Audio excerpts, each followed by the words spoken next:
What type of people make short-term decisions most of the time? There's a large percentage of the planet who is literally existing on $1 a day. They're making survival mode. Survival mode. If we take Maslow's pyramid, there are folks that are literally just trying to get by, and you have to think short term.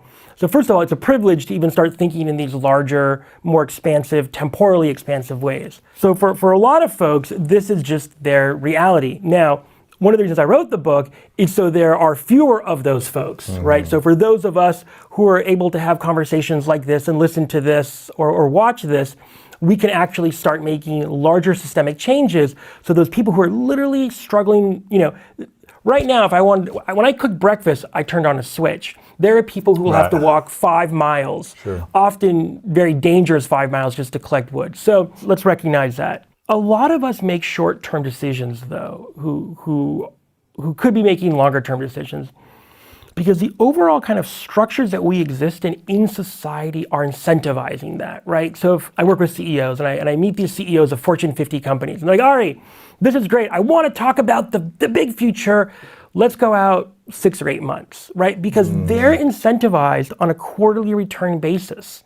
The money they literally make at the end of each quarter is based on their stock price. And so what ends up happening, that incentivized structure, I've worked with CEOs before who will call me up at the end of a day, and they're like, well, I don't know if we can move forward with this larger futuring project. And I say, well, why? They're like, did you see our stock price today? I said, today? I said, today? What do you mean? Well, they said, well, look, the thing is, it was up at noon, but then it dropped a little bit. I don't know if we can do this. Oh my gosh. And so they're making decisions like that. It's not, and again, it's not totally selfish. It's not just about his or her pay that they're going to get at the end of the quarter, but about the larger kind of system that we have built that is kind of driving these short-term ways of being. Think about, so I've worked in presidential politics. I've worked on presidential campaigns since 1996 and smaller, more local campaigns. And now the way we kind of fund and run our politics, especially in this country, in the US, you literally, you'll win your election, 24 hours later, you're picking up the phone and calling people trying to raise money for the next election. Really? Yeah, I was literally on 4 years later.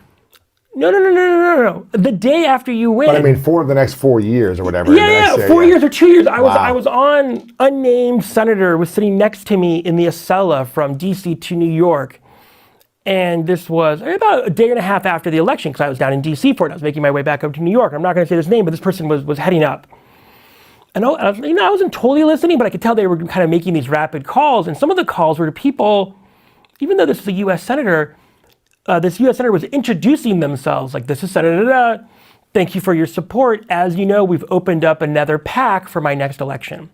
They just won. They just won. I mean, literally, they're probably wearing the same shoes they wore at their election night party. And so we have these systems that are set up. And by the way, it's in business, it's in politics, it's in our lives. I opened the book with a story. I'm in the kitchen and my phone starts buzzing. It's a notification. And I look at it, and my daughter had missed turning in a Spanish assignment, and she had missed it, and it had been 8 seconds since she missed it. It was due, but it was just a weekly assignment. So already I was getting kind of this notification, and we can talk about what that does to my brain, but I'm getting notified that we need an immediate response because what happened. So these larger incentivized systems are driving us to do more short-termistic behaviors beyond just Lewis and Ari being chased in the Serengeti. Again, for a lot of people, that's how they have to live.